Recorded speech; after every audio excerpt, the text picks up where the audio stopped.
I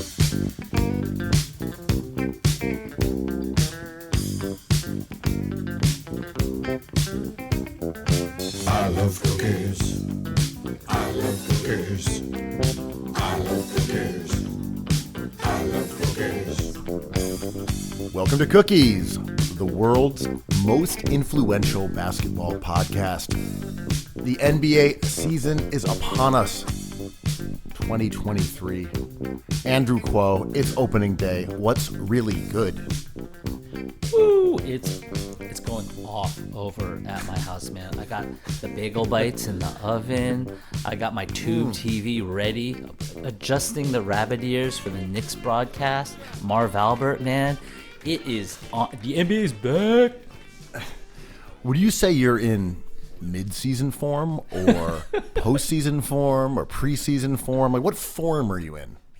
I take all forms, Ben.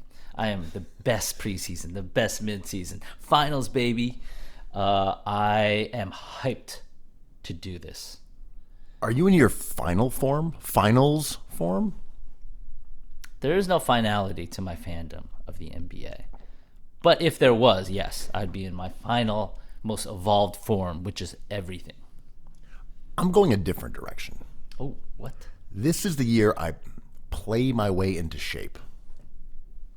I'm starting out slobbish, slovenly, morbidly obese. Right after the All-Star break, I'm going to be a taut, sinewy, polished machine, my friend. Just you watch.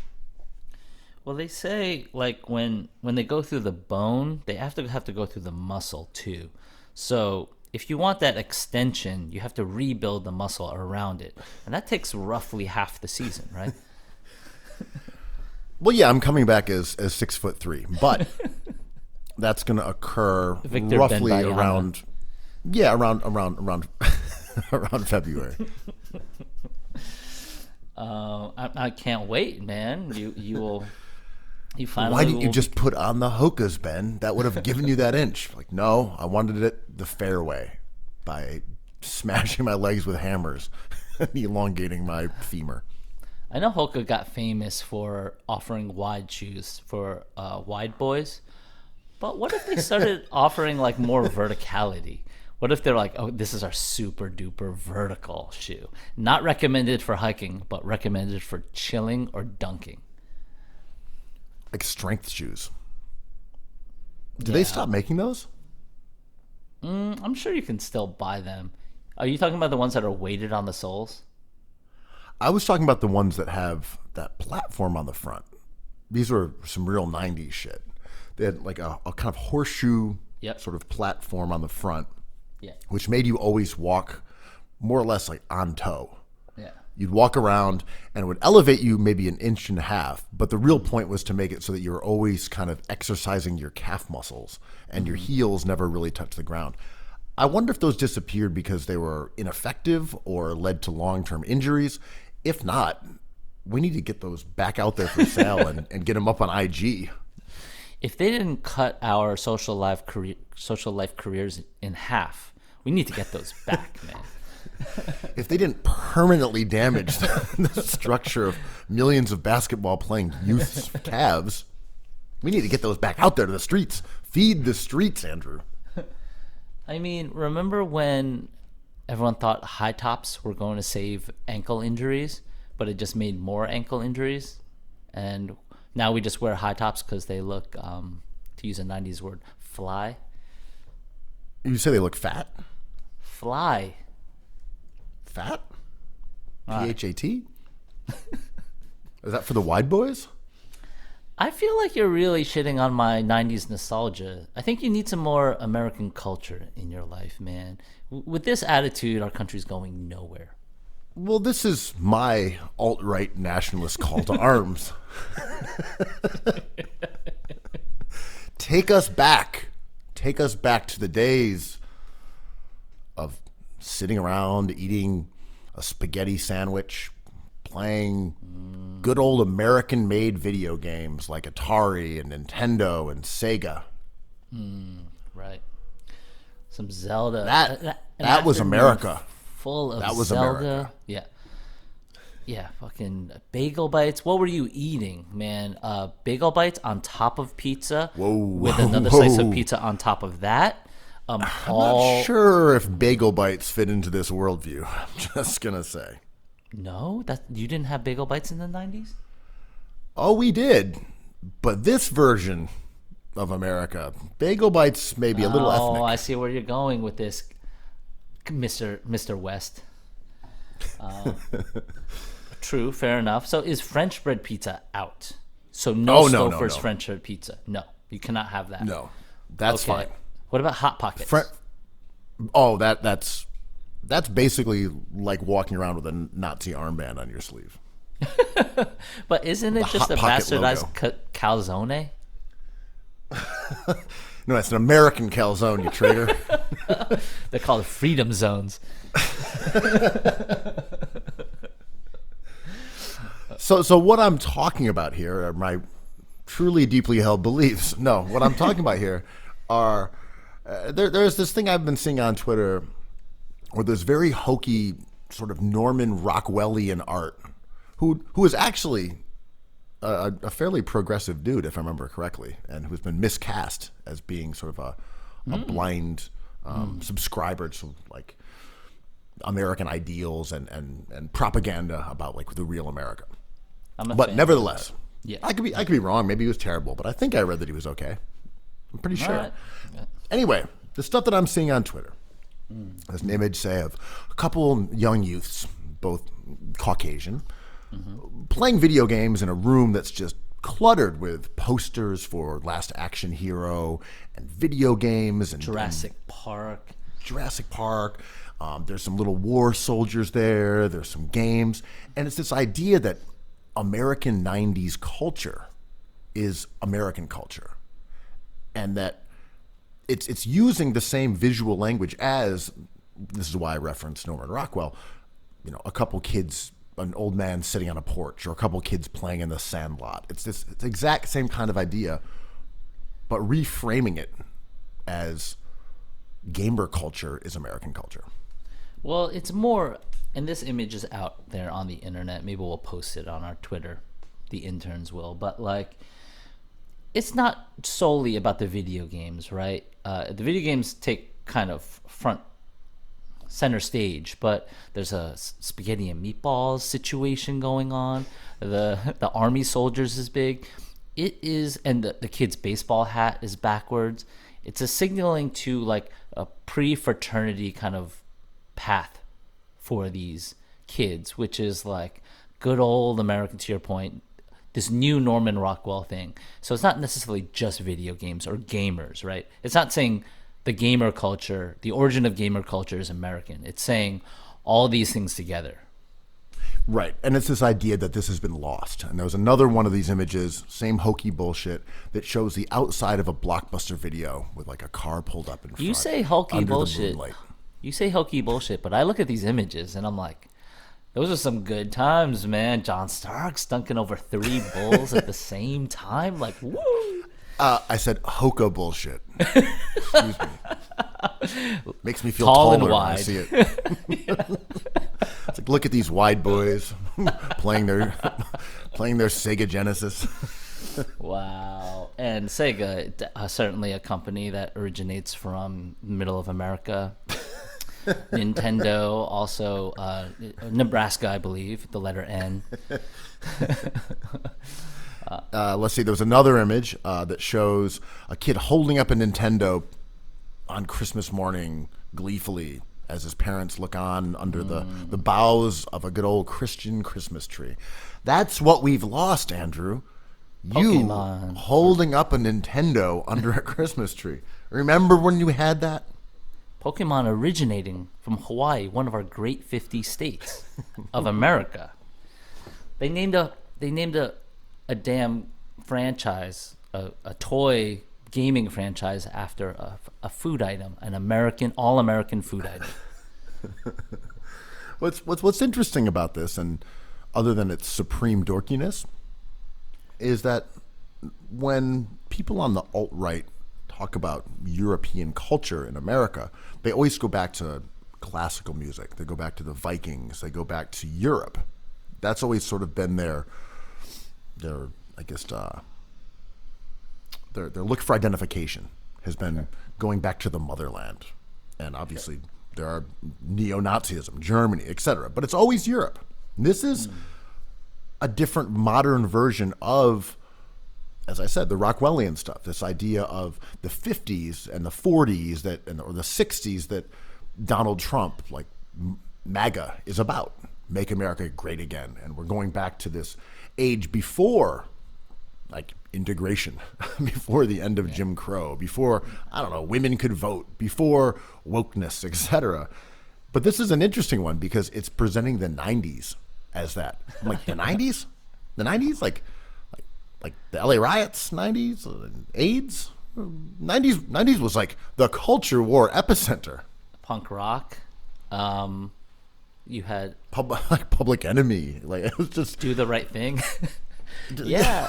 it's Tracy like Chapman. You had the Bensonhurst, people getting beaten to death. You had Crown Heights riots. Like, the 90s was not chill at all. At all. It was prosperous. OJ? Right. It was prosperous. It was kind of a golden age for the middle class, and obviously people are nostalgic for their youth when they talk about sports, food, authenticity. It's always about your memories of it as a child or a young person. Right. And the MAGA thing is so funny, right? Like, I love the idea. If you told me the words in a vacuum, if I don't follow politics, you were like, make America great again. I'm like, cool, how? Like, tax breaks, like better health care, like but what it becomes, it's kind of a dog whistle, and what they're trying to do here is like hilariously shots fired but missed, right? Like it is trying to turn things all these Japanese things that we loved in the 90s into a weaponized idea, and it's just like, it just makes us think of like how American global culture, the world is. like top ramen. Yeah, right. Remember we just had instant noodles and played Super Mario Brothers all day long? I mean, how do we feel about spaghetti and meatballs? Is that American?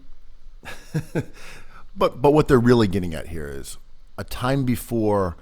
It's nostalgia, but it's a time before I personally was cognizant of the problems of the world, or that they had any seemingly bearing on my thought process, because I was interested in spaghetti and meatballs and playing video games with my friends and apparently never touching grass.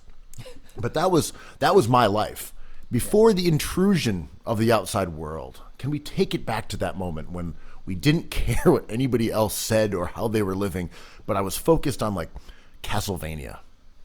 Turning Kid Icarus and Excitebike into a culture war weapon is amazing. Let's go, man. I'm ready to have this conversation.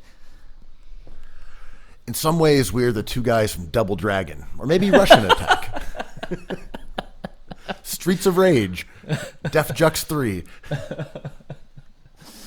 Oh my God. The Unlockable Despot.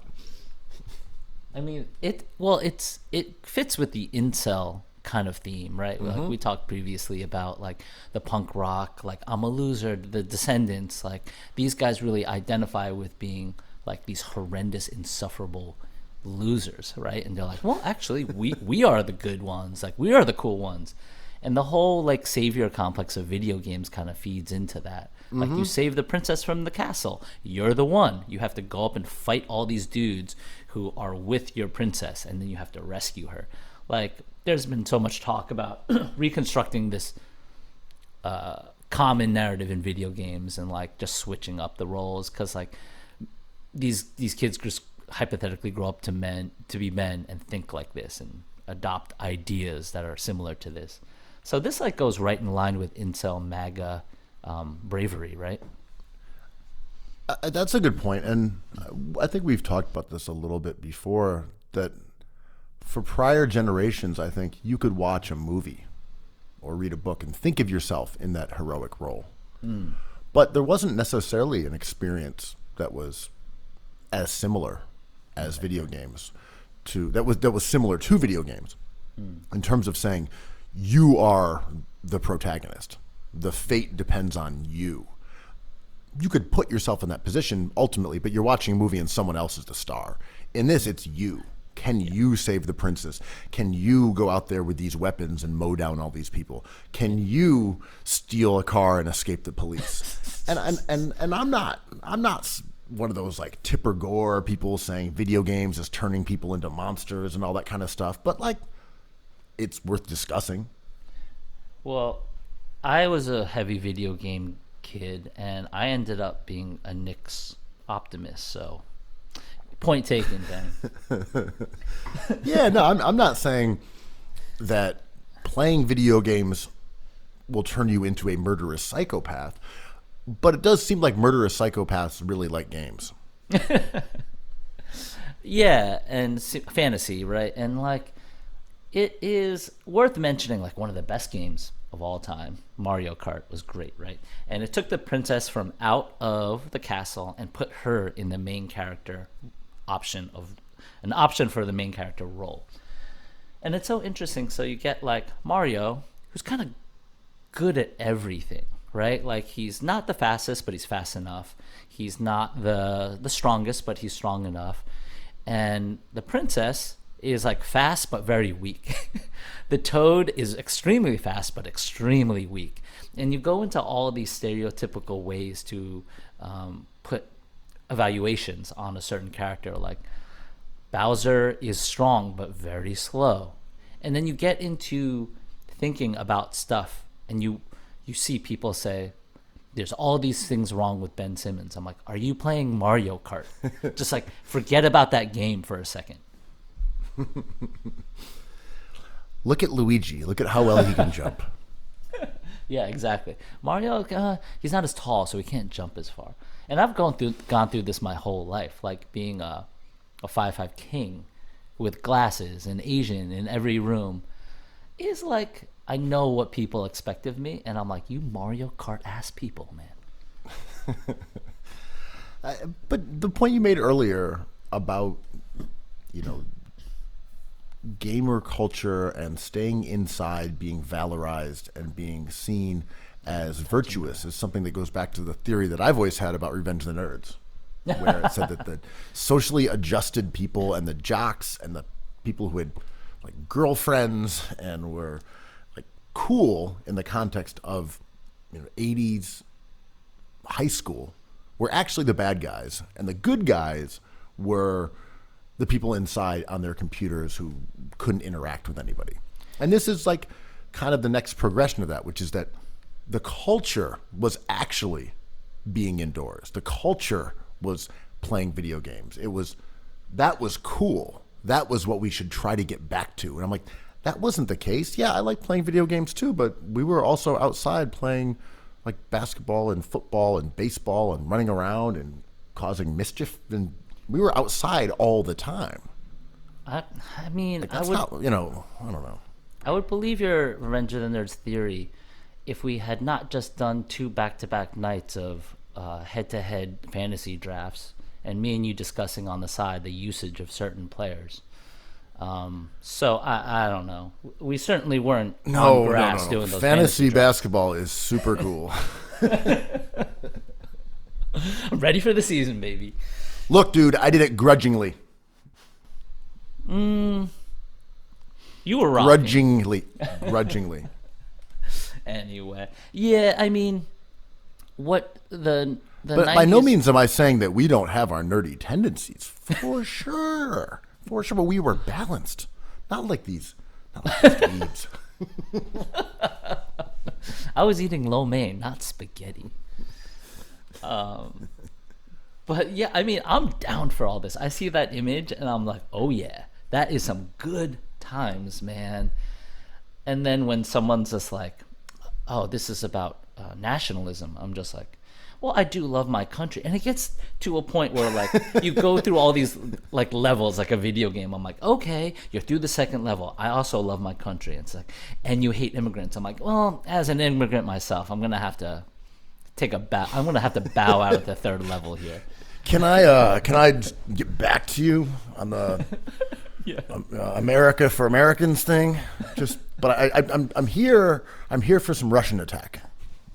Right. I'm like, I love Chinese food. but I hate video games. I don't know. But let's an olive branch. My favorite like American hero is also Mega Man. MegaMan.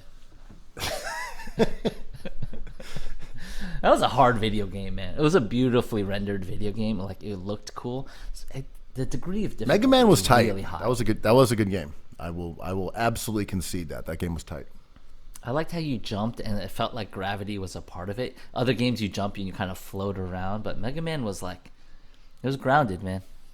I never thought about that, but yeah, he jumped and then kind of dropped like a stone. Yeah, it was cool. It was difficult, but it was cool. That game I liked, and I remember Bionic Commando. I thought that game was cool too. He had like a long extending arm where you would like swing around. That was pretty cool. It was really cool. Cooler in theory. In my Master Blaster was the coolest game in theory, but it was just too complex. Like you get into the vehicle and then you hop out, and it's like it was a lot. Man, I miss those days. When will we get back to a simpler time when we didn't have Supreme Duck Down collaborations? We just had only Duck Down and Supreme separately. Which Duck Down Supreme collab item are you going to get? Are you going to get the rucksack? It's actually called the rucksack? No, I'm joking. The drug ruck? It seems to mostly be logos, and then I think there's maybe a Smith & Wesson or Black Moon album cover on one of the tees. I get it. That collaboration makes sense, but we're talking the appeal of nostalgia here. Did America at large, did the world at large appreciate the Duck Down crew as much as we did in New York City? I feel like they didn't cross over as much. They couldn't have, right? I mean, they never had real hits. I think that's why they carry a cachet that other acts don't, because they were hyper regional. Yeah, and that's fair. The music was never poppy either. It was always, I mean, and like I think you could definitely make an argument that like I Got You Open remix was intended to be a hit record, but it was still within the umbrella of like real hip hop. It wasn't a record that was supposed to compete with Biggie necessarily. Right. I mean, I did. Ooh, I'm looking at the Cocoa Brovaz Rude Awakening full album YouTube channel. It's got 394 hits. It's not good. Although Buck 'Em Down by Black Moon, 2 million. That's not a lot. It was posted 9 years ago. So I think you've answered your own question here. Yeah. But is this drop doing well? It hasn't come out yet. Okay. Oh, I thought I would. Okay, fair enough. Comes out Thursday, I believe. I mean, they just did Iraq. Shout out to our friends over at that crew. That looked amazing. Yeah, Travis Scott, always wearing an Iraq hat. I was like, I love to see it. What are we missing? Is there going to be? Have they done Liquid Sky yet? Have they done the original Prince Street Pizza yet? Have they done like Surplus? Like, what are we missing from the 90s, the Norman Rockwell New York City version of the 90s? Twilo? I mean, the Tunnel collection. I mean, we were just arguing about the Bar? Tunnel the other night. Plant Bar. I mean, yeah, there's all that stuff, but can we branch out into other stuff like the Balthazar Supreme collection? I mean, that would obviously do numbers. That would, right? I think so. What would that be? I wonder how. Well, just the Duck Down one. Kind of just before we leave that, it's like that's gonna sell well in New York. I do wonder what Duck Down means to say millennial kids or even Zoomer kids who wear it. Does Duck Down have any cachet at all? I'm looking at their wiki. Man, it's tough. It's like, I would say between Black Rob, Black Moon, Monch, it says it's affiliated. Yeah. That doesn't pass the sniff test with me. Nope. Someone has to edit this wiki page. Yeah, I would say it's tough. To your point, there was not many hits. Like, do you consider Smith & Wesson part of this crew? Absolutely. Right. Okay. Yeah. It's I mean, it's the crew is just Black Moon, Smith & Wesson, and Helter Skelter, OGC. Helter Skelter and OGC. That to me is the crew. Other people may have come and gone, but that to me was like that's the actual crew. It's hard to describe to somebody what it was like in the 90s. We weren't sitting around eating spaghetti and meatballs only playing Pokemon, but we were at like stuff in New York, and these guys would show up and they'd kind of be celebrities, right? Like Louisville Slugger would show up and you'd be like, there he is. You know, and it was just like an exciting time in New York, kind of. Fashion has not changed much. Like, what they were wearing is kind of what Supreme is probably going to start selling with their collaboration, and it'll look good. Yeah, that look specifically, well, not only always generally looks cool to me, like a hoodie and fatigues. I'm like, not bad. Puffers, baggy pants, and some hiking boots. You're saying with a Vibram sole? I'm intrigued. I mean, whatever Supreme does will work, and I love that they're doing Duck Down and Iraq and all these crews, and it's kind of creating a mythology that no one else is doing. Aren't they like stewards and librarians of New York City at this point? Because there's no one who talks about Duck Down. No, and I mean they've done this with. Well, they did a little Kim shirt. They've done stuff with, like Dead Prez. They did this with Martin Wong, the like artist, and like a forgotten but famous Lower East Side artist by way of San Francisco. They did this with like Taboo, this amazing personality in the 80s in the club scene who's become like a wonderful painter. Like, there is Supreme, if they're losing luster, and I've heard like sales are kind of like not as hot as they used to be, if they're switching into a role of like giving money back to these people who have been doing their thing for decades and kind of representing their work to a larger audience, like, this is incredible, isn't it? If you could make teen skater kids aware of Duck Down and Nan Golden and New York icons from decades past, that's like a nice little Trojan horse that you're doing along with making merch. It's kind of tight, and it's no secret. Like, many of our friends are on payroll for Supreme, and they are either shop owners, consultants, art dealers, artists, and Supreme pays them a salary to, and also a bit of a retainer. So if you ever have an idea, you come to Supreme and you talk to whoever there, and it's like I think it's a really great way to keep a New York City or a vibe of any city alive, if you have the capital for it, and Supreme certainly has that. I think a city does need archivists, and sometimes, and people say, well, does a city need gatekeeping? And I think you could argue that yes, absolutely. That someone has to be the arbiter of cool. Oh yeah, I love that stuff, and I aspire to be that stuff. I love it. Yeah, if someone's like, here's my top 4 pizza spots, which someone did to us the other day, and I disagreed with almost all of it, but it was cool to hear them. I didn't argue. I was like, that's a cool list, man. Like, shout out to your top 4 list, none of which are in my top 4. But also, you can be an arbiter and incorrect, but that's fine. He can say, oh, look, I'm a pizza guy. I'm a pizza expert, and here are my 4. And you're like, hey, man, we talk about basketball all the time. Yeah.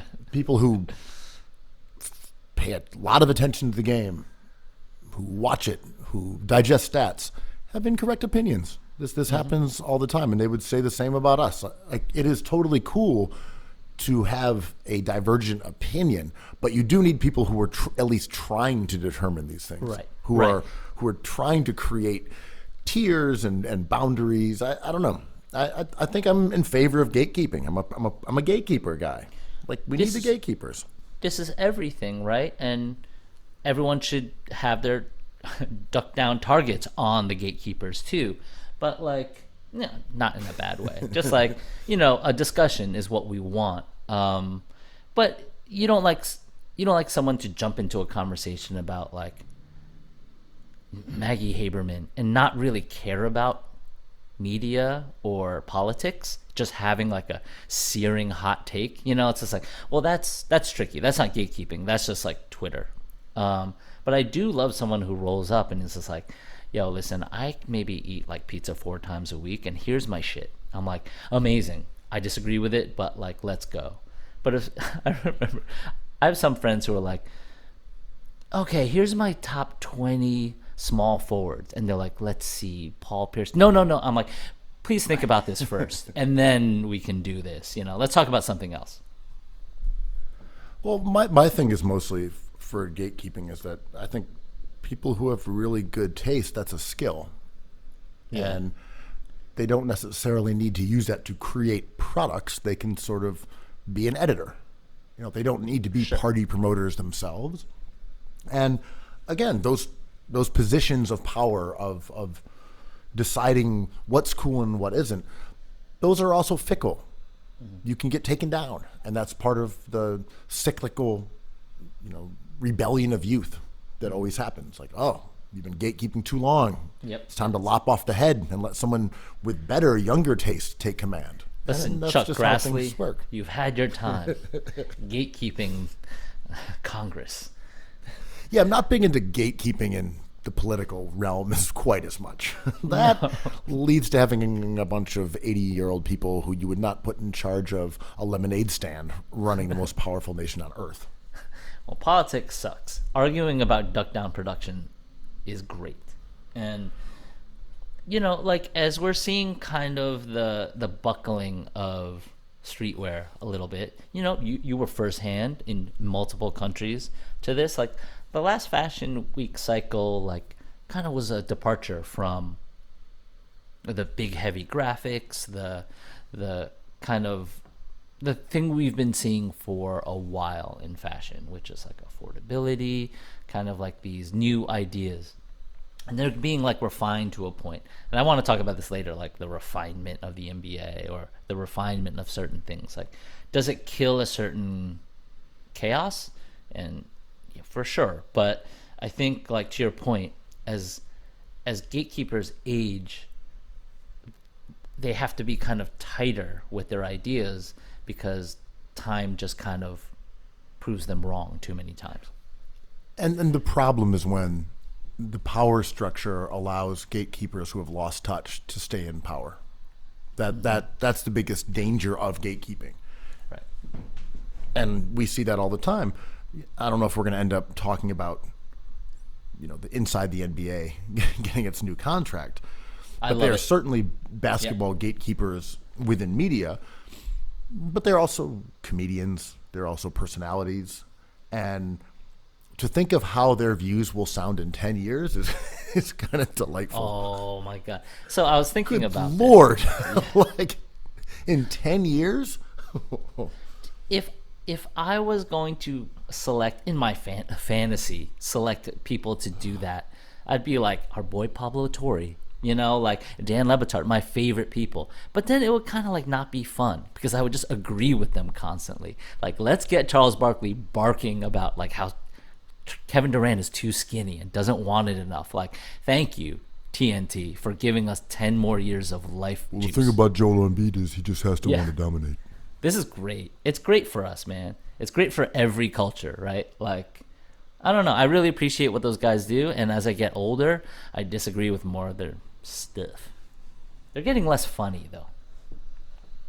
I'm with that. They have their funny moments. I know they've always had a tinge of bitterness and some of it's about money that some of them have made and how that compares to current players. At least that's what a lot of modern players presume is behind some of the hostility. I don't know if that's true or not. Obviously, those 4 guys all are well compensated, as we're saying. They got a $200 million contract. But I think there's still humor, but it is too much. It's too much gatekeeping. And I'm a gatekeeping fan. Yeah. kept too long, too much, and they've got 10 more years of it.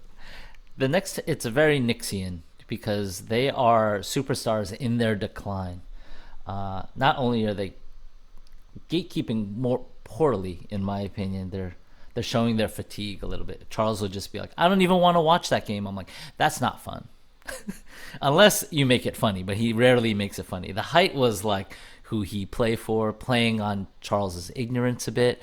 But these guys, because they're rich and because they've been celebrated, are a bit ornery now. And that is not as fun as they used to be. But they've tried other people, and it hasn't quite taken off, like Chris Webber and, I don't know, Isaiah Thomas, I think, at a certain point. It's just, these guys have good chemistry.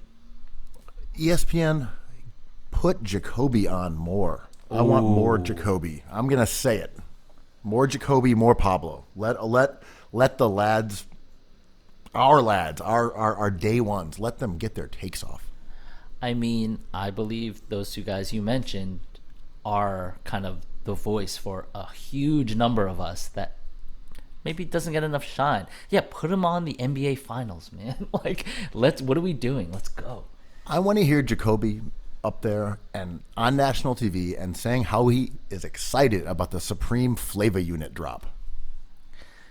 Jacoby's one of my He's going to go out and he's going to get that Freddie Fox hoodie, Naughty by Nature tee, the Queen Latifah puffy, the Jeanne Scully.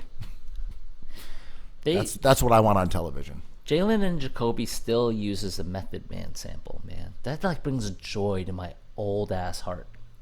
That Chill Rob G drop. Yeah, I love rap, like kind of injecting itself into everything that has been gatekept, sort of like Parlor. Like when I'm on Parlor talking about on my bullshit, just being like, yo, I miss spaghetti and meatballs and Pokemon and Excite Bike. I'm just like, will all my interests come together and will a rapper buy this damn site? So we've got an announcement, folks. We're buying Parlor. That's right. It's true. It's now going to be a platform. It's going to be mostly based on Ben Simmons agitprop and eating parms over the sink. And I think this is what America needs right now.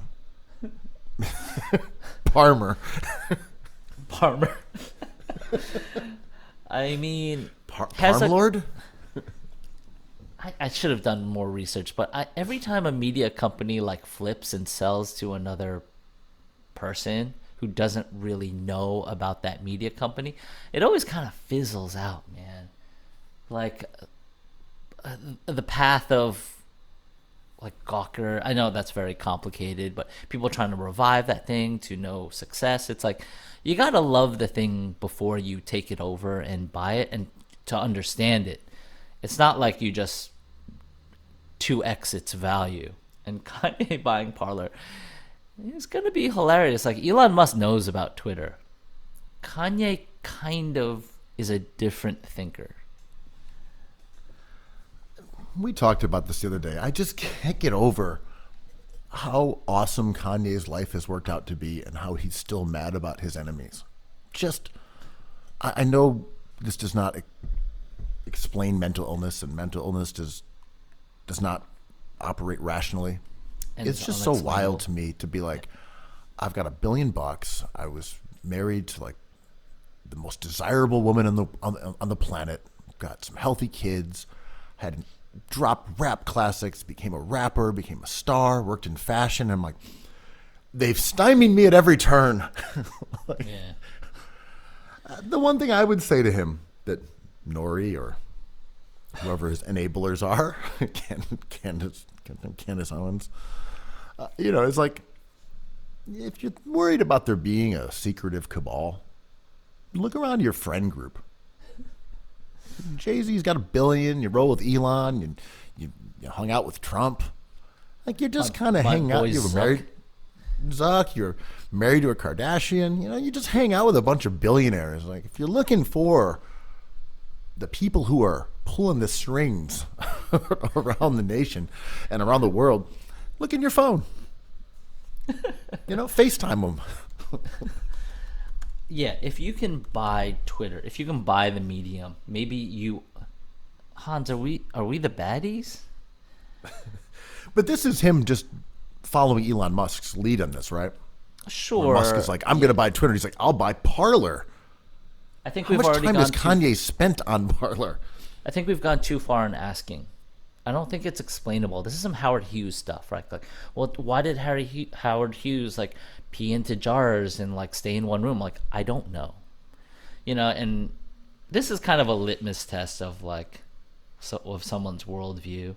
When I hear someone being like, "Well, I have mental illness and I would never say that awful shit," I'm like, those two things are unrelated. All these things are unrelated, right? Like, and I don't think people should give Kanye the platform. I think he's having an episode, and I think we're paying attention to it, and he's just saying more and more things to enrage a certain Anna Wintour. I think he's thinking about Anna Wintour, right? And then I was thinking out loud about this, and if Candace Owens thinks she has a new ally in her pursuits in Kanye West, like, I don't know, she might, but she might also have someone who is intentionally trying to be everything, because nothing in his life is satisfying him because he misses his mother, right? And that destroyed his already biologically unique mind. And we found out through that everything, documentaries, stories, like the death of his mother kind of was a big deal. It's a big episode in his life. And it caused all these things to happen. So, like, he's not trustworthy anywhere.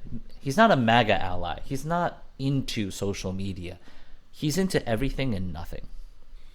I also think that he won't buy Parlor. Maybe he will, but I also think he won't. I think this is him letting Candace Owens and her husband think that they're going to get like this big score. And I'm not saying that he wouldn't do it. I just feel like this is something that he wants to get press for. He wants people to talk about. He likes it in theory. Exactly. Is he really going to cough up X amount of money for Parlor? I don't know. Kanye is also not a bad businessman. And buying Parlor would be pretty terrible business unless he thinks that his own presence on it will make people sign up. I'm seeing online, September 16th, 2022, listed $16 million to buy Parlor. Parlor is not the most popular site. Someone had put on Twitter, it's like, hey, I report in the magosphere, and Parlor is just like, it's Tumblr. It's not a thing. Sometimes someone pops off there, but like there's 5 different platforms for 5 different agendas. So like Parlor is I'm mostly on Gab and all right. What's Trump's one? Truth app or True Social. Truth Social. I'm big on that. I just go off on our fantasy basketball message boards. It's toxic. But yeah, Parlor isn't some great investment unless he thinks that his own power will bring in eyeballs and subscriptions and make it viable, which I'm sure is how they're pitching it to him. But if I'm Candace Owens and her husband, I'm trying to unload this Exactly. They're like scammers. stillborn ass baby on Kanye West. There's no saving Parlor. I mean, Kanye West is obsessed with fashion. That's why the Yeezy brand did so well. He cared so much about it. As we're finding out now, he's like, I'm a sorcerer. And all I think about is Anna Wintour. And everyone's like, yo, sorcerers gotta like create worlds and sit on mushrooms and smoke pipes. You can't think about a magazine editor, man. But can Kanye West make Parlor great again? Well, like, the good old days when we were on Parlor planning January 6th. Since then, I just feel like, it's just gotten to be too much for me. I was on Truth Social posting my Super Mario Brothers times. My new recipes for combining spaghetti and meatballs with freedom zones. I'm a MegaMan on yeah. on Gab. Yo, hit me up on Gab. It's MegaMan1492.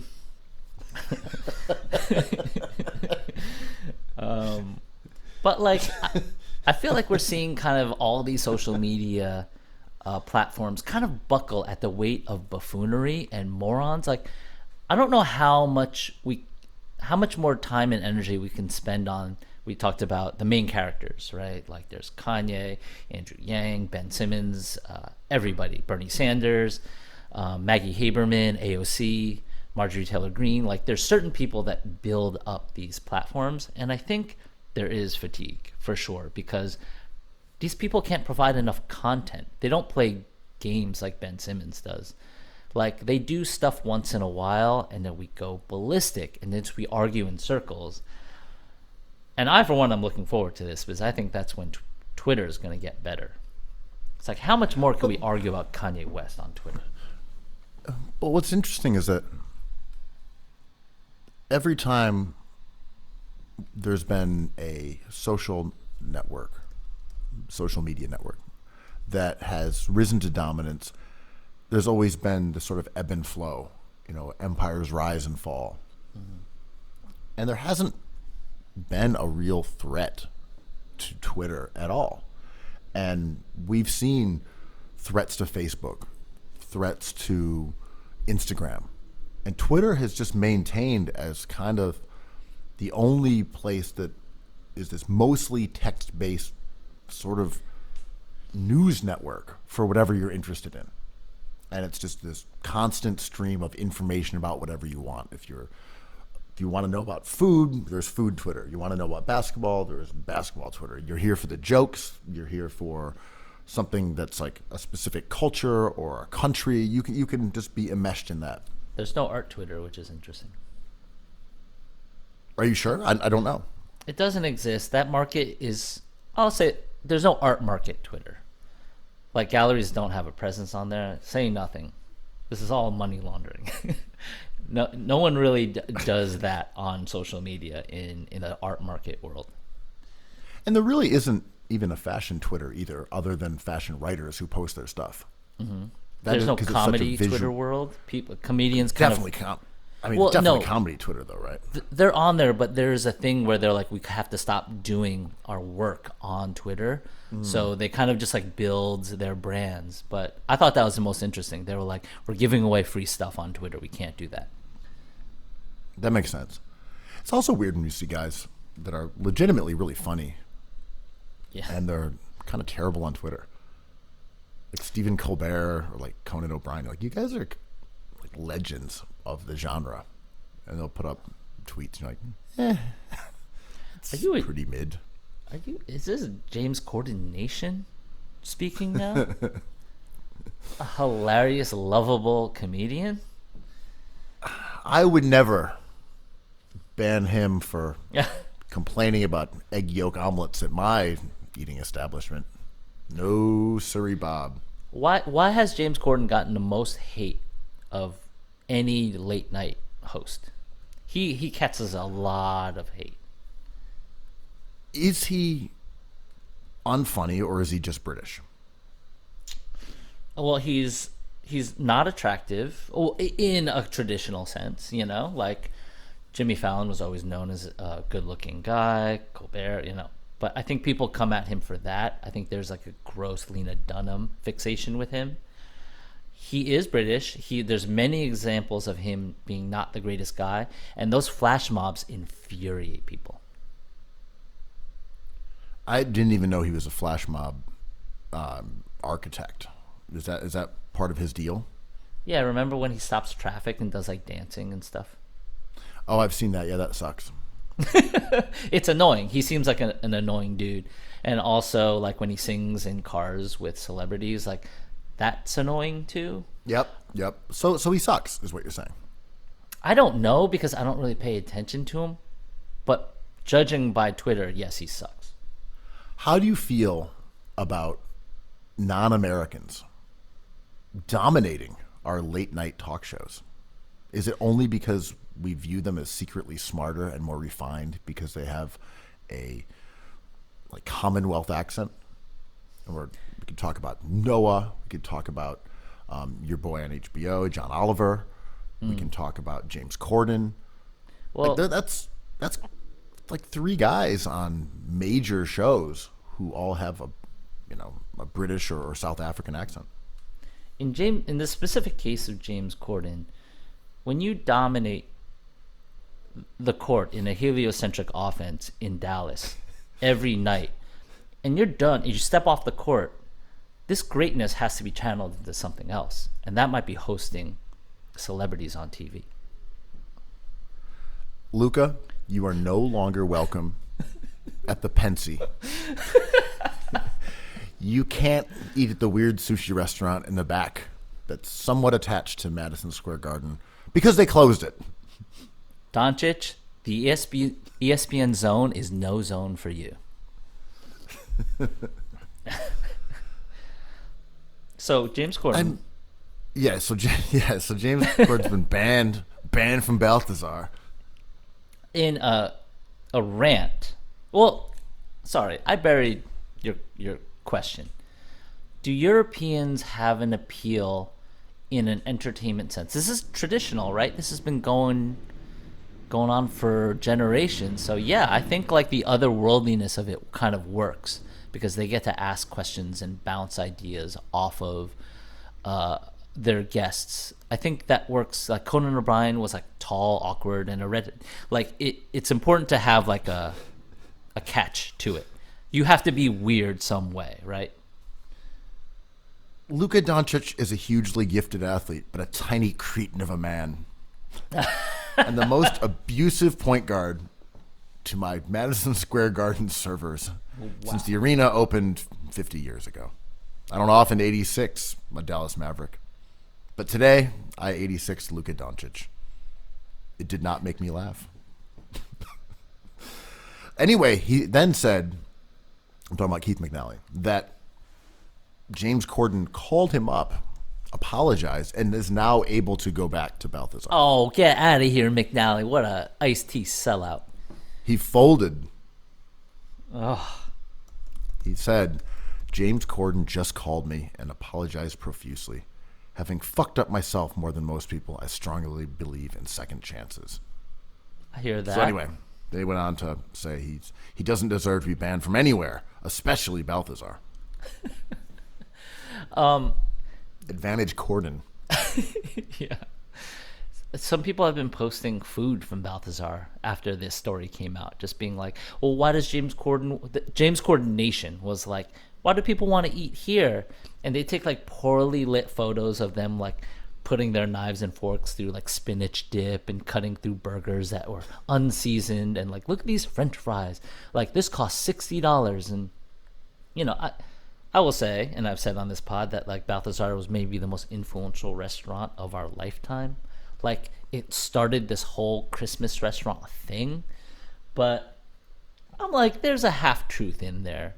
Balthazar has not been amazing for a long time. There's been like, our boys at La Rock, shout out to Brad, they just got 3 stars from the New York Times, man. Pete Wells.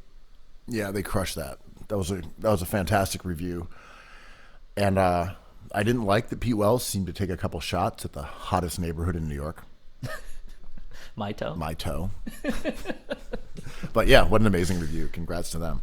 Chartreuse flights, let's go. But the point you were making earlier, I feel like your version of the 90s MAGA Bring Me Home is sitting by yourself at the bar at Balthazar being presented with a flute of champagne. Take me back. A flight of after-dinner drinks. Pete Wells did not indulge in the way that I would have expected. Where were the 16 chartreuses, sir? How can you even review a restaurant without having 12.5 herbaceous green drinks? I don't know. Was the mayor of Mito sitting at his table? He was sitting at our table. Flawed review, if you ask me. Should have given him 4 stars. 1 for each That's flight. right. But like, yeah, McNally is amazing, right? And McNally kind of reigns over a certain mindset in Instagram that I find enjoyable, which is like he's got many thoughts and he's got a lot of things to say and he says them controversially, like he makes everybody mad across the board. So he's harmless to me, so I enjoy it. I don't take any of these things very seriously because he seems like a pretty spicy dude. unlike his food, where there's no spice to be found in the entire menu. Spice free. It is spice free, man. If You know what's not discount black spice free? pepper. No, no. This league. Our NBA season.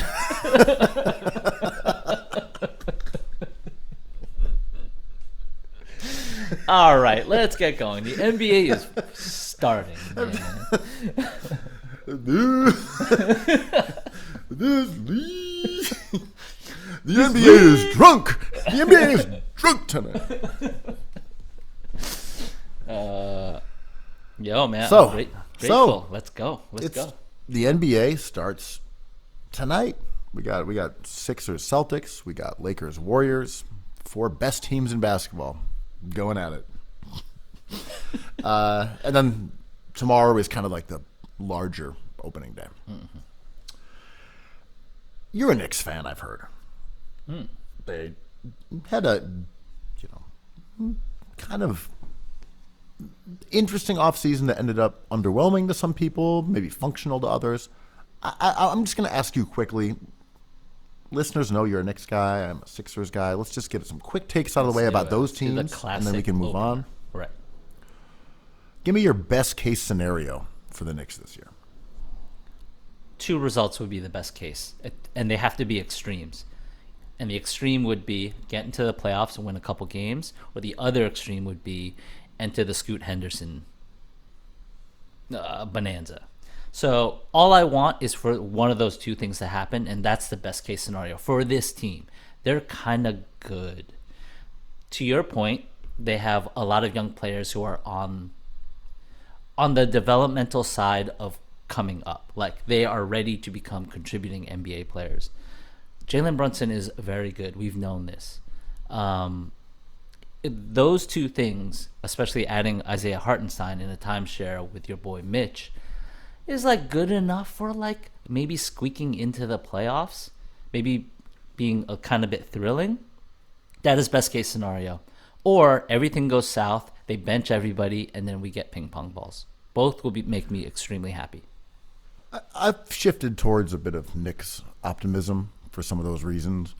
I think generally speaking, if you have a whole bunch of rotational guys that are on the right side of the learning curve, developmental curve, etc., that even if improvement is not uniform amongst them, that cumulatively you are going to get better minutes just from that group. Like, whether that means that, oh, wow, Mitch got a little stronger, RJ's a little bit better at shooting threes, Grimes is better at defense, whatever the case may be, however those things shake out. If those guys were getting minutes last year and then they're going to get minutes this year, there is the potential for a sort of tidal shift upwards in ability, versus if you're playing with Taj Gibsons and Derrick Roses and guys like that who are, either leveled off or on the decline. So I think that's a reason for improvement. And the other thing is that I think Brunson and Hartenstein are good players. They're good passers. Yeah. And the Knicks just didn't have guys who could create for their teammates last year. Randall is capable of that, but last season I felt like when his jumper betrayed him a bit, teams stopped really sending extra guys and just sort of let him do his thing. And I didn't think he had the same kind of gravity as a creator for other people that he had 2 seasons ago. So yeah, that's my reason for optimism. Yeah, Randall is not. We don't have to focus on Randall as Knicks fans, and to follow up on what's the worst case scenario with this team is that like in the middle towards the end of the lottery again. That is the worst case scenario, I think. And I don't want to bring gambling into this constantly, but we see people gambling with players in these fairy tale leagues, and however, there's like a reality of and fantasy of this team that resides in its fan base, where you hear some people like us, I believe correctly, are like, RJ Barrett has a lot of work to do. Maybe he could become a great 3-point shooter. Let's start there, and then we'll wait. We can be patient with him. I like him, but he has to start doing one thing well before we call him an all-star.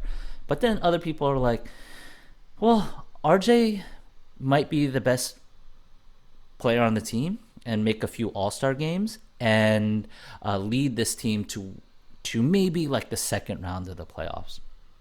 In fantasy drafts, he goes for $2. He goes in like the 10th round. The only two players gamblers care about are Brunson and Mitchell Robinson. And they kind of are at the tail end of this experience of a draft, whatever. And Randall as well.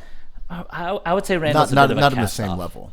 Yeah, he $4. You can get Randall. He's not hyped. I like him as a player still, but this team doesn't have talent. It has hopefully a direction, and that's all I want. I thought you made a good point on Twitter, and I saw that, and I'm loath to talk about fantasy basketball on a perfect pod, but I think it's allowable just under this point about RJ, right? Where we've had 6 months of Knicks fans telling us that RJ is a future All-Star, that he is the one, that they need to lock him down, give him max money.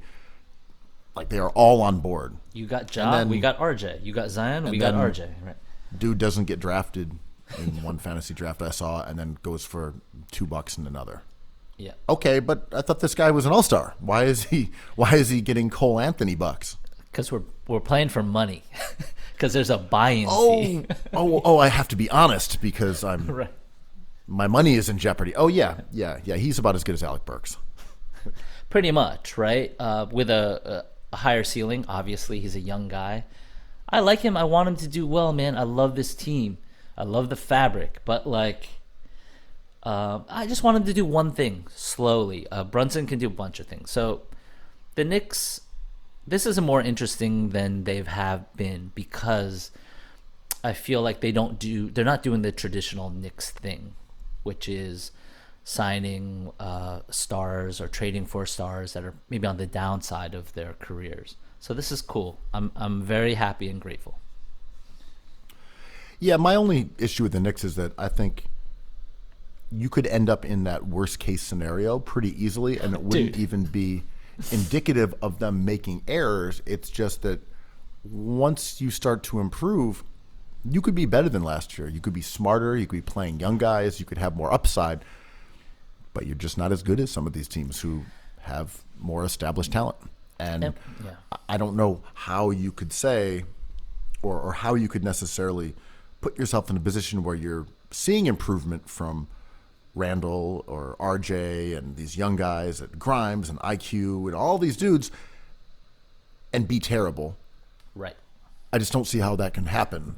So it's more that like, wow, all these young guys were playing. It turns out they all fucking suck. Exactly. And now we're trying to get Wemby. I think you can say, hey, we had a really positive season, a lot of improvement across the board, and we finished in the play-in and lost immediately. Right. And we've talked about this in regards to the Kings.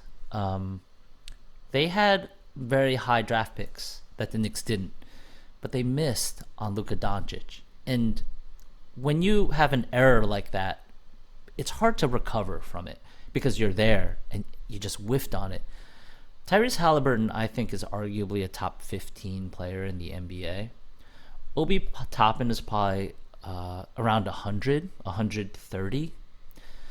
That was a big miss by the Knicks. And I know certain fans talk about this ad nauseum, but when you miss that bigly, you find yourself in this situation of kind of like wandering. And that's where this Knicks decade went wrong. That moment kind of shifted the entire paradigm of this team. Yeah, I mean, and when you look at the Sixers, when they had Sam Hinkie, the whole point was that we're just going to keep taking cracks at it with the understanding that sometimes you're going to blow a pick. And when you use the Knicks, they had better picks for sure. But the Knicks tactic of, saying, okay, we were in the lottery, we just got the 7th pick, let's try to win again. It's like it's tougher to hit those picks. Yeah. And you get less chances at players who are like real difference makers when you're out of that top 3, out of that top 5, et cetera. And I'm not saying Halliburton is an alpha who will take this team to the finals.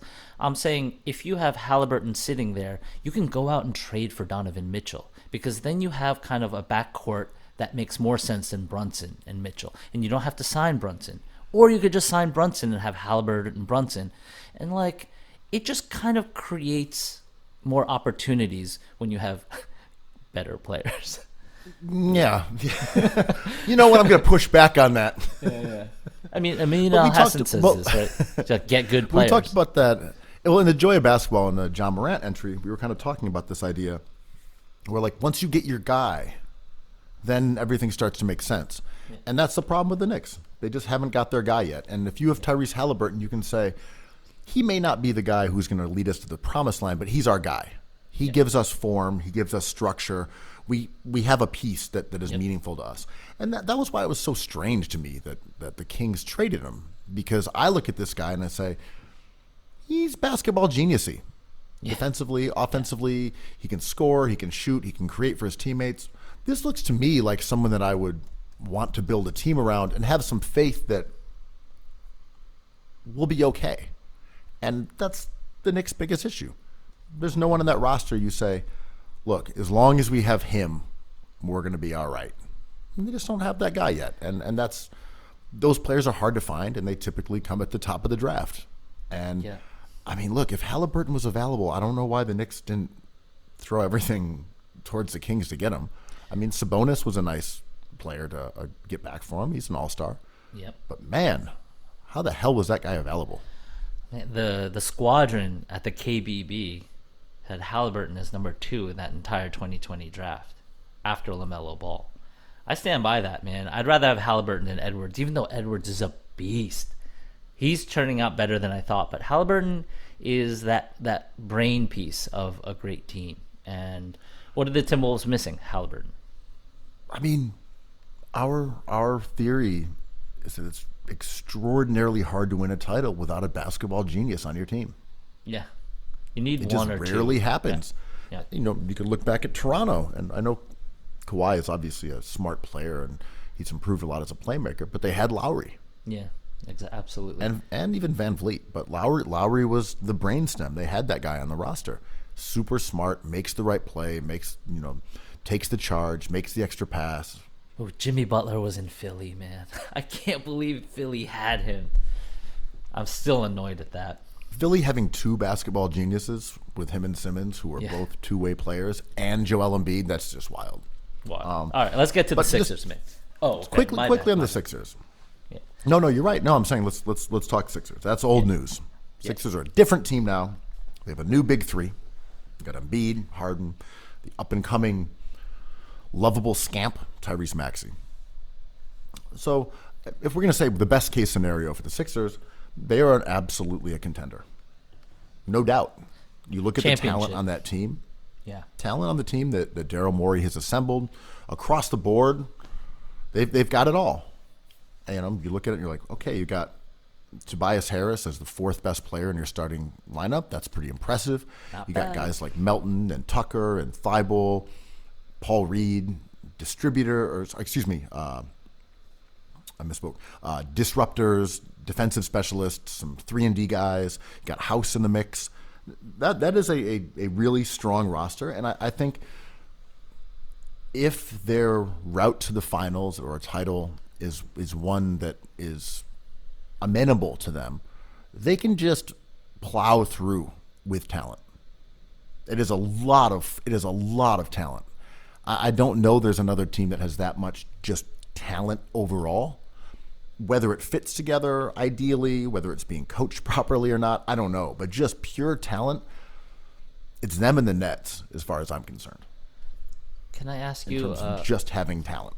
Can I ask you a related question, but maybe off the subject? Mm-hmm. Can I offer the proposition that PJ Tucker has the worst in-game style in the NBA? What's up with that white T-shirt, man? It's like the sleeves are too long. He looks like a YMCA warrior, man. I know he's old, but the fit is not working out for him on the court. Remember when they said guys couldn't wear long sleeve shirts, and then they just started letting them wear them? Or short sleeve shirts underneath, right?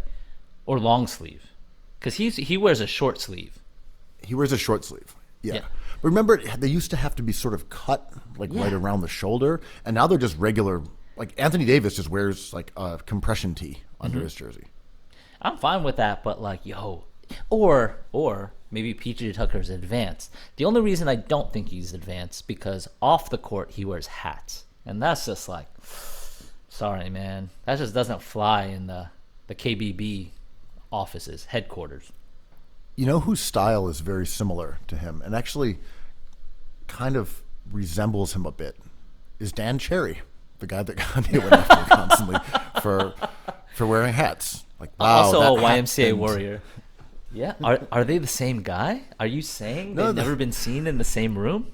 I mean, they physically are kind of similar. They play similar. They like some baseline jumpers, and they love hats. I'm just saying, PJ Tucker and Dan Cherry may be the same human being. It's possible. I'm not going to rule it out. All right. So what's a worst case scenario for other than PJ Tucker's style? What's a worst case scenario for the Sixers? Well, the worst case scenario is that Doc Rivers just sabotages like the talent they have because he is so incurious about which guys can fit together in interesting ways. And this has always been my beef with him since he arrived 2 years ago, is that you see these promising lineups and Doc just doesn't try them. You see guys who look like they have potential, especially younger players. Doc doesn't put them on the floor. You know, he kind of paints himself into a corner by using extraordinarily conservative lineups, playing his starters huge minutes, and then he can sort of shake his head and say, well, I don't know if these guys can play. They haven't had a chance. You know, like Isaiah Joe, never got a shot really in Philly. Played 500 minutes last year. The guy has an absolute ratchet, and he tore it up in Summer League and then never got a chance to play meaningful minutes. And then, you know, OKC just signed him to a unguaranteed 3-year deal. Presti So and my Morey are downside just for- like having fun, man. Yeah, I mean, my worst case scenario for Philly is that this just becomes yet another hyper frustrating exercise in Doc Riversology, where he inexplicably ties together the minutes of Harden and Embiid and says, actually, here's my plan. Harden and Embiid, they'll play together all the time, and then I'm going to really focus on a second lineup of Maxey and Tobias Harris. And he just does this all ass backwards. And I'm pretty sure that's what he'll do. Do you think as soon as they hit a rough patch, you think he's gone? If they lose, like, let's say 7 out of 11 games, he's fired, right? Yeah, I think he's only there because Joel Embiid has been so successful under Doc Rivers that he may have bought himself some time. You know, Joe clearly has a lot of sway over the coaching decisions there. And as far as he's concerned, he's been an MVP candidate twice. He led the league in scoring under Doc.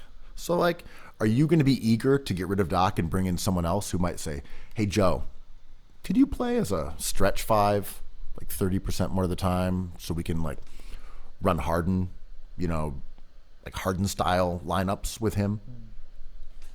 You like how the sport is being played right now. You're enjoying playing under Doc in terms of your personal experience. So I think, yeah, if they lose games, I think Doc is in jeopardy. But I think Joe has to be the one to turn on him. So I think that's the way I would say that Doc is most likely to get canned. So can I also offer a granular proposal for the best case scenario, which would be a rough patch in the beginning, and then Doc gets replaced, and then you have Sam Cassell with like maybe a modern point of view running this team who have like really extraordinary pieces? I have no idea what Sam Cassell's basketball Or somebody. No, I'm with you on the. Yeah. I'm with yes, D'Antoni, absolutely. Yeah. The fixation on Cassell replacing him is strange to me, just because we have no idea what this guy believes. All I know is I saw him asking James Harden to shoot mid-range pull-ups. Like, Man, you he's sure? famous You for sure? a big balls dance, man. That's all I need to know. He's sick. I like Sam Cassell as a person, as a player. I just have not seen any evidence that he would be a progressive coach at all.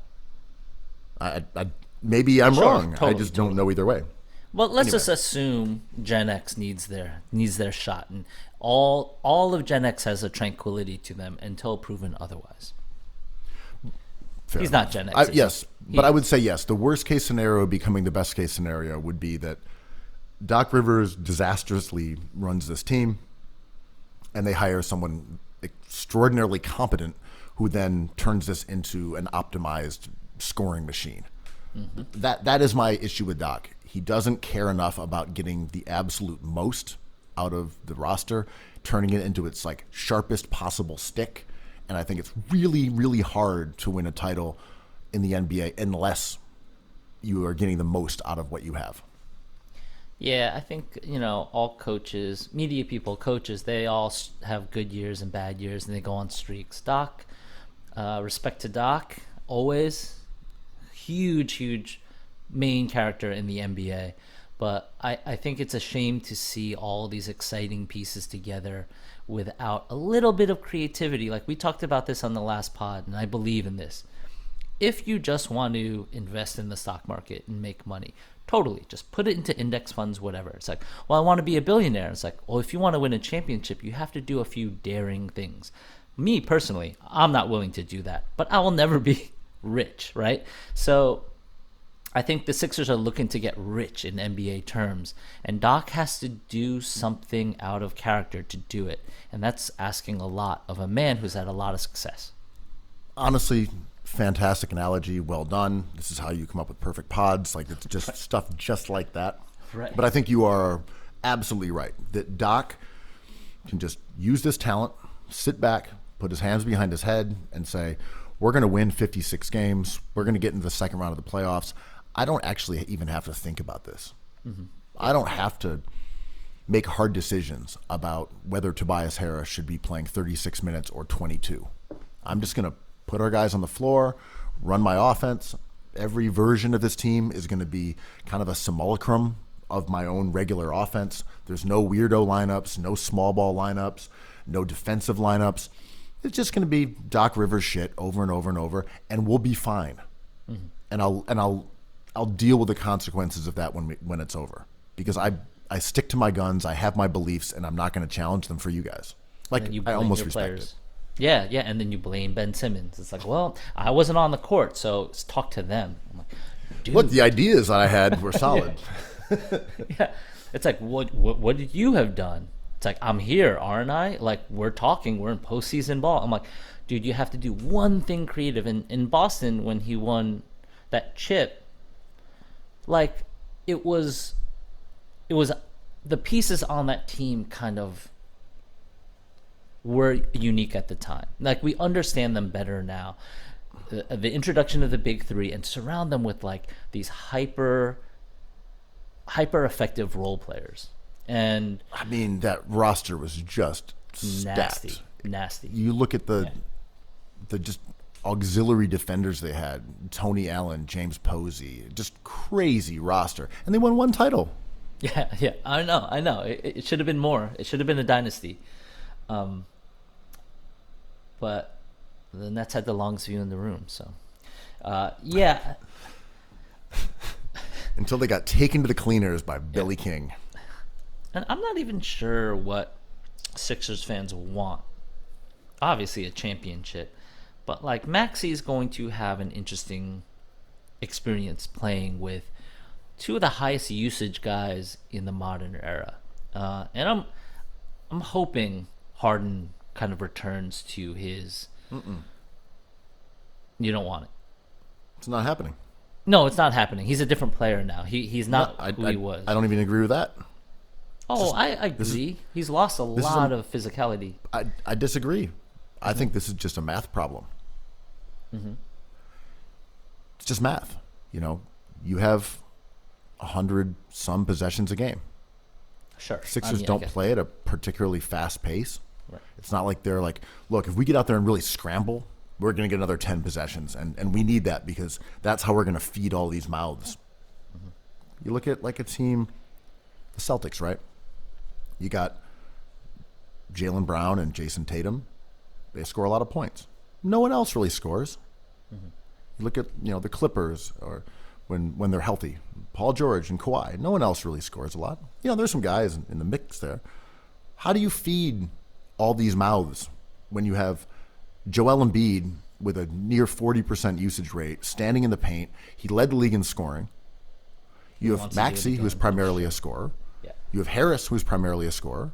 And then you have Harden, who is a scorer facilitator, who says, okay, we need facilitation. I see scoring everywhere, so I got to pass the ball. He's going to get his. He can't. That's No, all but I'm he's saying. going to He average can't. 18. For sure, he's going to take like more than 10 shots a game. For sure. How? My thing is this. Where do they come from? Maxey, Tobias. That's James Harden, man. I am with you. I agree. That's James fucking Harden. Let the man cook. I am with you 100%. But how is it going to happen? If, like, he arrived and Joe's usage went up. That's bananas. That's just absolutely bananas. Yeah. Hey, we just got the guy who led the league in scoring through the last 4 years. Cool. Yeah. Old news. I'm the scoring champ now. I don't see how you can get frustrated and say, well, I want Maxey to score 20. I want Embiid to lead the league in scoring. And then say, James Harden, you washed up son of a bitch. Why are you only averaging 17 points? Where are his shots? Where's he going to get them? And then you say, Tobias Harris, you overpaid son of a bitch. You're only averaging 12? Where are his shots supposed to come from? You only have so many, man. Yeah, and this roster is constructed very well, I thought. Melton, I just love that addition. But I don't think Morey's done. I think he's eyeing a huge trade deadline move. So we'll see. I mean, I think the landscape of the East going into tonight and tomorrow, it's not finished, right? Like, no beginning of the season is, but like this Sixers team has so much going for it, but it's so clearly not ready. Yeah, my last point about the Sixers, and we're moving on, is this. It's related to what we're discussing, is this. Yeah. Sixers fans, please listen. Please, I'm begging you. No, dude, I'm begging you. Don't want you. this smoke. I'm begging you. Look at how well the team is operating. Look at how well the offense is operating instead of saying, this guy's not pulling their weight. Look at how they're scoring. Because you know what? If Harden is efficient and averaging 16, 17 points, and Maxey is efficient and scoring 18, 19 points, and Embiid is efficient and scoring 26 points, you don't need to get Tobias going. Right. You're good. Yeah. Just look at what the team is doing with that starting lineup. And, maybe bench lineups should be different. That's a good point to focus on. But if the starting lineup is popping, do not worry about shot dispersal. Don't worry who's not pulling their weight. We can predict the drama already. They're going to be good, if not great, and Maxey will score maybe like 13 points some nights, and there will be anger. Be like, he should be scoring 25. We should be blowing these teams out without doing the simple math of like usage and possessions. Well, here's the math, man. James Harden averaged identical numbers to 2018 when Embiid was off the court. Per 36 minutes, he put up like 39 and 6. Literally his 2018 stat line. When he was on the court with Embiid, he averaged 16, 9 and 6. So basically, all the same stats, all the same efficiency. He just shot half as much. Mm-hmm. So if James Harden is like handcuffed to Embiid for most of the season, he's not going to score more than 16, 17 a game. He just isn't. Like, that's what's going to happen. He might score less. So, like, don't get mad at him. This is just math. But he should be more aggressive. He should show up late in games. How do you do that? Yeah. Well, if you're running an offense all game, how is he supposed to say, okay, late in games, it's James Harden time? That's not how basketball works. And of course, as a cookies theme, we always have to disclose, like, no kink shaming, man. If you guys blow your tops over the usage or scoring points per game numbers of certain players, do your thing. But the team is in pretty fantastic shape. A lot of great teams don't make it to the championship or win one. Just being in the conversation is an overwhelming win. So, shifting topics. Instead of talking about teams who are going to win a championship, give me a team that you are excited to watch. The classic league pass, unquote, team. Who do you want to see? I mean, Yo, The Knicks. Obviously, I want to see Poku going off at OKC. I want to see those wet noodles running. I don't necessarily want to see like teams losing on purpose just to see these young players. But my theme of this year is in the 2021 and 2022 draft, there were some tantalizing players who entered the league, and I want to see these guys go off like Paolo Banchero, Jabari Smith, Keegan Murray. I want to find out if we have a new generation of stars. I think it's exciting, dude. So you don't have a team. You're just saying you just want to watch fun young guys. My team is OKC. I was so in on OKC, but the Chet injury Sucks. kind of dampened that a little bit. Yeah, I agree. I've been trying to figure out. I think Orlando, there's certainly appeal there, especially if they get Jonathan Isaac back. You like Franz Wagner, man? I mean, he's a good player, but like, is he cool. one of your guys? Sort of, only because I don't have. Uninteresting. Well, I don't have a lot of like guys coming out of college because I don't follow NCAA like you do. But Wagner was one of those guys that I looked at his passing and said, "This guy's kind of unique. You know, he can defend. He's disruptive. He's a good passer." That I thought some of those things would translate. So I guess in a technical sense, he's kind of one of my guys because I thought he'd be pretty good based on he's good. My like 10 minutes of research watching his highlights from like Michigan or wherever the fuck he went. So I guess he's my guy, just as Tari Eason is my guy. The Pelicans are the team to watch, right? The Pelicans is who we care about. Yeah, Pelicans are pretty tight. Dude, Point Zion? Like, I don't care about Ingram that much, but like Point Zion with a bunch of weapons around him, it's just like I want to see our ideal version of this player, man. Like he can float the entire league if he's good enough. All right, we're going to do this really fast. This is just a yes or no. Are you interested in watching this team play this year? Miami. Yes. No. Washington. No. Yeah. No. Toronto. 50-50, yes. I'm yes on Toronto. Stop hedging. Sixers. Yes. Yes. Orlando. No. Yeah, yes. Knicks. Yeah. Probably I'll no, say though. yes. To be honestly, no. But come on. I'll say yes. Duck Down Milwaukee. Productions. No. No, I'm not interested either. We know what they're doing. Yeah, exactly. They're fine. Yeah. The Hawks. Yeah. Yeah, I want to see how. For some reason. I want to see DeJounte and Trey. I think Trey's good. He's fun. No, he is. I kind of like their roster. And Yeka Okonwu, man, I want to see him get unleashed. I'm into him. Pause. Pacers. Yes. Halliburton. I don't know. Who else is interesting on that team that you want to see? Again, I think Halliburton is fantastic. I like watching him play. But even when he was tearing it up last year, I didn't really watch the Pacers. They got a backup center that needs to be unlocked. Isaiah Jackson. He is thrilling, man. So if they trade Miles Turner, like Halliburton and Jackson is going to be really fun. You just want to see Hield go off. This is my boy. He solves all my problems.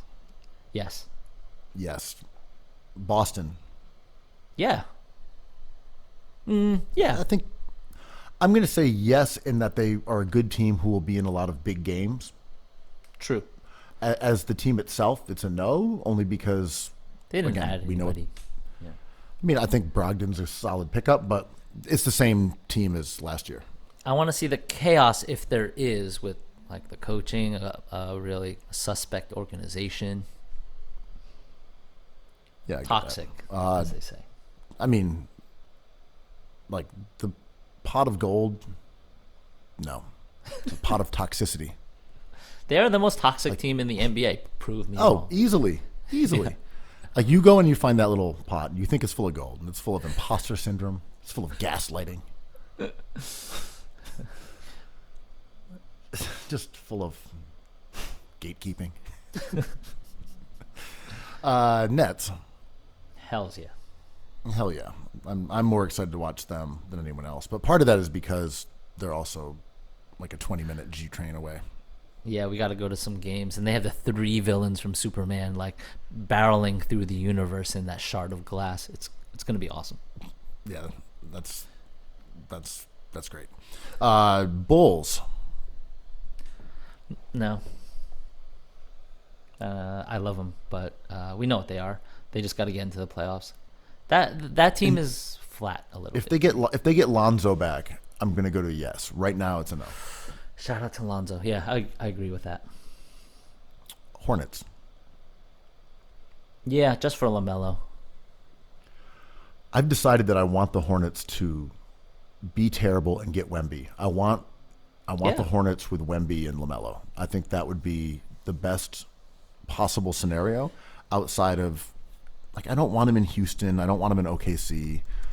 I don't want him in Utah for sure. I don't want him in San Antonio. I don't want him in Detroit. Yeah. I want him in Charlotte. Dude, the James Bouknight stuff is sad. This is the 4th time he's been caught in the last year or something. Am I getting that wrong? But he was promising. Number 11 pick, 6'4". Like, he was kind of a get for them. When this happened, when Miles Bridges stuff goes down, and when this happens, like, that is a shame, I think. As just a fan, not I don't want to talk about any sort of moralistic thing, but I'm not down with either of those guys right now, and that just sucks. Agreed. Detroit. Hells yeah. I'm into that rebuild, man. Beef stew. Yeah, Detroit's cool. Really into their backcourt. They're gonna lose a ton of games. They have Duran that I want to see play next to Beef Stew. I'm excited. They're gonna be really bad, but Jaden Ivey is worth a watch every couple of days. And I was a bit of a Cade skeptic just because he played poorly when he, like, early as a rookie. This was not me saying this guy's gonna suck. He just really struggled early on, but I watched him play. Boring player, kind of skilled. I don't know, man. I watched him play against the Nets in a late game last season, and man, he's good. He was able to see over defenders, find open guys. He was hitting his shots. He was getting around people, getting to the basket. He's big. He made me a believer. I just looked at that and I'm like, we got ourselves a tall passer over here. Dietrich is on board. Man, you should have been there for the draft when he was a bona fide number 1 pick. Oh, Dietrich's on board. Oh, your guy. Okay, right. Look, the number 1 pick has finally won me over. But I when I say he's boring, I don't mean he's boring, because you're right. He's super skilled and super angly and cool. But he's not like a high flyer speed guy like Jaden Ivey is. But now Jaden Ivey's on his team, so that's going to be fun. Beef stew. Beef stew. Memphis. Yeah. Yeah. Duh. Denver. Yeah, with Jamal Murray. Oh, Jokic is a beautiful player to watch. Yeah, I'm into it. And they have Porter and Murray back. I mean, they might win a championship. That team is stacked. So many question marks with Murray. We're assuming too much out of him. And Porter. Totally. Yeah. But they've also added some other good pieces. I mean, like Aaron Gordon and Bones Highland. They're just a good team. Yeah, I like them. Mavericks. Yep. Luka. MVP. I wish they had more interesting players, but Luka's worth the price of admission. He's going to be a usage absolute, like. This is what's 90s shit. I was going to say, like a solar system? What am I even looking for? A giant dwarf? I don't know. Like, he's just going to run the entire show, and that is worth watching the Mavericks for. He's going to expend so much energy. He's going to have to order chicken wings,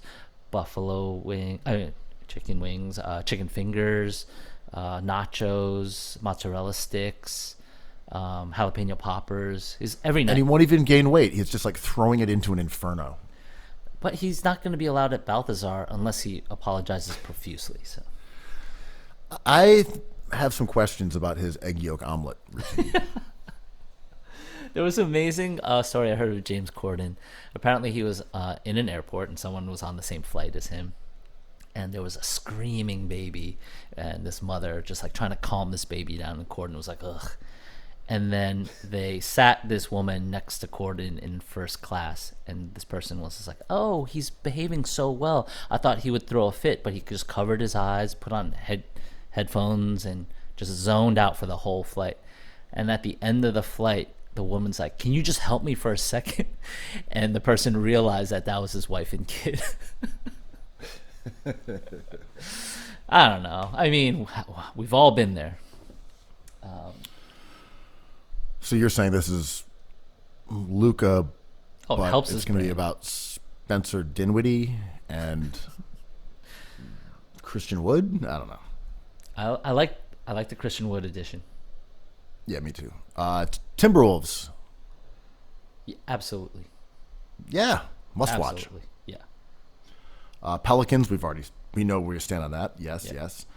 Golden State Warriors, sure. Of course. Especially with this drama, Punchgate. OKC, I'm a little, as I said, they're close to a no to me, but we'll see how it plays out. I do like Giddey. I like Dort. I like Shea. SGA. Yeah. I like Poku. Like they I do have a wanna bunch see of cool this. players. There's some Giddy is fun, man. And those the young guys they got too. Usman Jeng. I don't think we'll see him this season, but definitely Oh want no, to. the guard who has like another guy with the same name. That guy. Young dude. Isn't he a rookie this year? Like Jalen Williams, right? Oh, Jalen Williams, a small forward. Yeah. He's had a great preseason. That team is loaded with potential. I don't know what's going to happen, sort of like the Pistons. They don't have a player like Cade because of Chet's injury, but I love watching these guys, man. But to your point, it sucks to watch like bad basketball too much. So, yeah. They also just have so many guys. Like even like Trey Mann is on that team. They just have so many young dudes who like could be good. I know. But, there's always fun in watching future. All right, we're gonna plow. Future Knicks. We're gonna plow through the last quarter of this list. Let's do it. Come on. I hope man. this is I hope this is engrossing. Lakers. Hells yeah. LeBron James. You gotta watch LeBron. I sometimes forget to watch LeBron. I'm like, what am I doing? This is LeBron James. I need to watch him more. So yes, I'm gonna be dedicated to some Bron time. And I don't Westbrook care what is they're doing. funny as hell. I want to see like the end of LeBron's career because once he's gone, he's gone. Yep. Clippers. Nope. I don't care. Get me to the playoffs. I want to. Yeah, I like them. I want to see how Tyronn Lue can use this roster that has like 57 wings. Yeah. I think they could be cool and weird and like a more dangerous version of the Raptors, maybe. Sure. Yeah. I think they are a known. Those players are so known. I just want them. Like, do I want to watch Ivica Zubac's like putting down a putback dunk? Like, sure, but get to the playoffs. Good matchup. I'm excited for them, but not regular season wise. I just want to see, Covington, Paul George, Kawhi, just causing havoc all over the court with, Batum at center and some real weird lineups. Throw Norman Powell out there or whatever. I just want to see chaos. And John Wall, I think right? Lue is John Wall. That'd be fun to see him come back. Yeah. But yeah, I want them as the West Coast version of Toronto. Like everyone's 6'8", and they're just running traps and zone defenses and doing all types of obnoxious defensive stuff. I'm into that. Phoenix Suns. Yeah. I'm into it. Kind of out on them. Yeah. I hear that. I like the grouchiness of players. I like to watch someone like DeAndre Ayton be kind of miserable and kind of work that out on the court with like Chris Paul. It's Schadenfreude, but like they're also kind of good. I'm not a they're Booker good. guy, but They're good. I think they'll win 55 games. Yeah. everyone was down on them because of their meltdown in the postseason, which was reason for scrutiny for sure. But like, they didn't become a worse team. Mm-hmm. They're back. A lot of their guys are fairly young. Mm-hmm. I think Cam is probably a better starter than Crowder. Mm-hmm. And they're trying to trade Crowder, right? They'll be good. Yeah. Yeah. Well, I just feel like I want to see something new from them. Yeah, they had to make a trade or something, and it didn't materialize. I don't know about re-signing Ayton at that point, but I get why they did it. So I'm ready. Portland.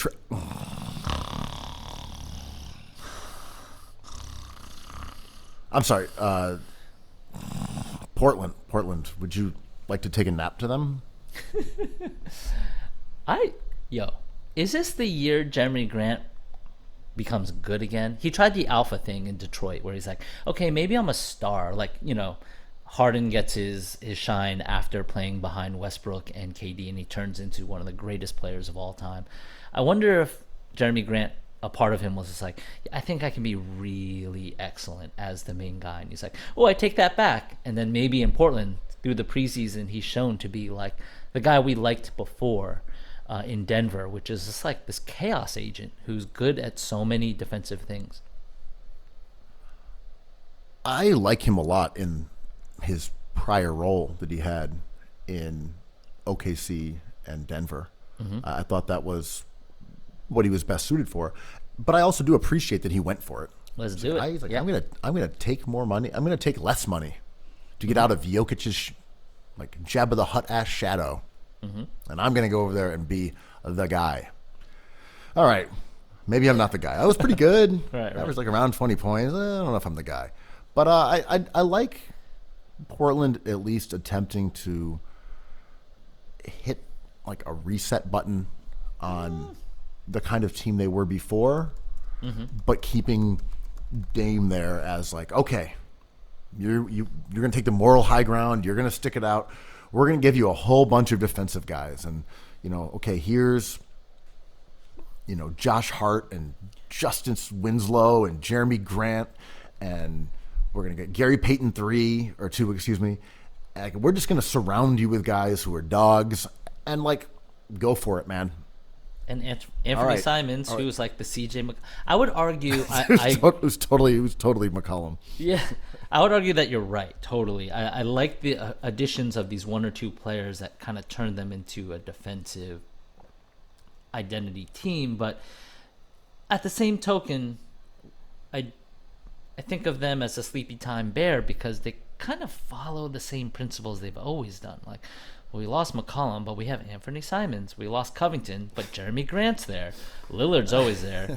Nurkic is still here, and as I said that, I thought about Portland. I was like, this is kind of what they always do. Right.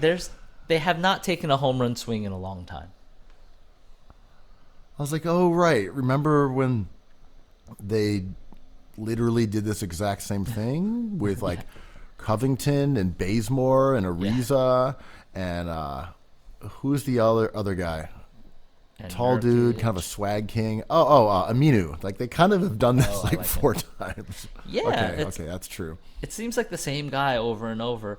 Shout out to Shaedon Sharp. That was like kind of a cool pick, but he's hurt. I don't know if he's going to have an impact. It's going to be Lillard going off again and maybe play-in or better. There's a lot of skilled players here. It all depends on health, but they are not going to win a championship. So yes or no? Do you want to watch them? I'm going to give it a no. I'm going to say, yeah, it's probably no. It's tough. I mean, we like basketball, but like at a certain point, we got to get our sleep. So maybe yes. But could you use them kind of like ASMR? Like throw the Portland game on. It's kind of like Steve 1989 or It's like I'm Steve having Wallace. So much. I'm just so worried about Jalen Brunson that I need to have the Blazers on. Damian Lillard goes for 50. Wake up refreshed. Sacramento Kings. To be honest, no. Keegan Murray's cool. I'm not a Sabonis guy. I know I'm just like naming players at this point, but like you can't watch everything. Sacramento's not tanking either. They're just like in purgatory, so it's probably a no. I think they're a no, even though I do appreciate that Aaron Fox is a pretty cool player, and I think Sabonis is very good. You know, he does some stuff like just in terms of scoring and efficiency that kind of flies under the radar because he's dull. And point creation. He's a good passer. He averages like more than 4 a game, I think. I mean, you know, over the last 2 years, you know, he's become like this. I mean, even going back a couple more, I take that back. He's always just been wildly efficient in a way that isn't sexy. Yeah. But you're like, dude had like a 64% true shooting percentage. I mean, that's like Steph Curry. That's like, you know, prime Durant. Like the guy is mega efficient. He's an awesome offensive player. I vacillate between calling him overrated and underrated. I'm with you. At some points, I'm like, are we sleeping on him just because he's super boring? And then I hear scouts talking about how limited he is and it's not hard to game plan against him and he'll just get his. And I'm like, well, that's true too. But is that just my bias of thinking he's super dull? I agree. I mean, you look at his per game numbers, you're like, this guy puts up like 18.5, 12.4, and 5, 20, 12, and 7. 20, 12, and 7. Those are just bonkers numbers with hyper efficiency. That guy is like a superstar. And yet. Yeah. I mean, I don't know what more this guy can do. Not only are those stats great, he's willing to play in small markets, and he's a dickhead on the court. All things I enjoy very much. Yet, I don't know. I'm kind of like not sold on him. I love a dickhead, and he certainly gets into fights with refs, his own team, other players. Like, I enjoy all this, but there's Damada's going off again. You know, LeBron James was discussed as an MVP candidate a couple times here. You know, we're talking about LeBron James. What do you put up? Like, not last year, but the year before. Last year he got back to his scoring because Anthony Davis was out. But 2 years ago, you know, he put up 25, 8 and 8. Like, that's not that far off from like what Sabonis was putting up. Like, Sabonis? I don't know. Again, I'm also not a huge fan of him. I just think he puts up some kind of staggering numbers that reminded me of Kevin Love, you know, when he was in Minnesota.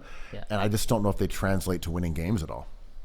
Is it just because he doesn't look athletic? He's extremely athletic, but like Franz Wagner's hitting like fadeaway threes, kind of like angling himself in weird directions, and people love him in a way that they've never loved Domantas, who's kind of like an upright guy, right? I think it's that it's a different kind of athleticism. It's strength and touch and finesse and footwork. Those are things that people respect, but it doesn't make for awesome highlights. Yeah. You don't see something going viral with Sabonis, like, you know, kind of shouldering someone and making a 3-foot layup. Yeah. Like it doesn't appeal to the senses, doesn't arouse the passions of the game. And you don't have a cool ass name like Alperen Şengün, who people love, who's kind of like the same guy, right? It's Domantas Sabonis, who has terrible hair. I think it's his hair. Like, he pays a lot of attention to it. It looks good for a certain kind of vibe. And I think people just think he's a phony. That's my theory. I'm just throwing it out there. Yeah, I don't think you're wrong. I remember watching him play when he was on the Pacers before he had turned into an all-star, and I was watching him play against the Nets and had pretty good seats. And I was just watching this guy. I'm like, is it just me, or is he extremely good at basketball? Yeah, he's good, man. Yeah. It was really impressive in a way that I remember just bringing it up to people. You know, it was good, that Sabonis guy. Like, just watching him play, like, he's really good at basketball in like annoying, dumb ways. And we don't doubt his father. Makes little shots. Like, his father never got this scrutiny, right? We were like, he could have been the best player in the world at one point. I agree. But like, moving on. Okay. Sorry. No. Give us Sabonis takes. I'm here for that.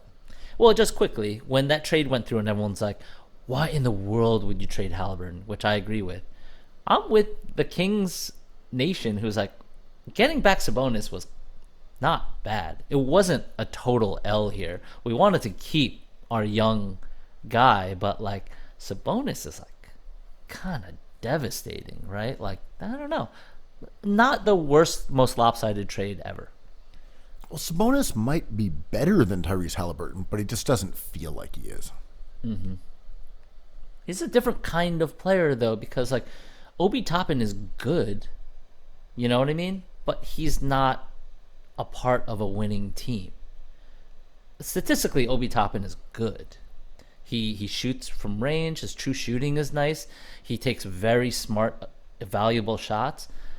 But like he is far from a player like Tyrese Halliburton, who may not even be statistically as good as Obi Toppin eventually.